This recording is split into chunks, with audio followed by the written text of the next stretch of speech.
Athletes, they have a tough enough time trying to not get hurt. They shouldn't have to worry about getting sick, too. But the norovirus outbreak at the World Track and Field Championships isn't the first time athletes have been sidelined because of illness.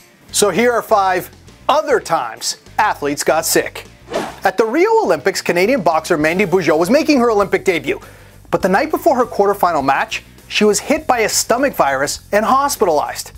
Just hours before her match, she took out the intravenous feed and went from a hospital bed straight to the ring. But she barely had enough energy to warm up and lost in a unanimous decision. The norovirus hit the NBA in 2010. 13 teams and at least 21 players were affected. And since victims continue to be infectious for weeks after their symptoms go away, you could see how this outbreak was spread across 13 states. The 1919 Stanley Cup Final had the Montreal Canadiens facing the Seattle Metropolitans. Before the 6th and deciding game of the series, players on both teams became extremely ill after an outbreak of influenza. The series was cancelled. Aside from the locked-out 2004-2005 season, the 1919 season was the only year where the Stanley Cup was not awarded.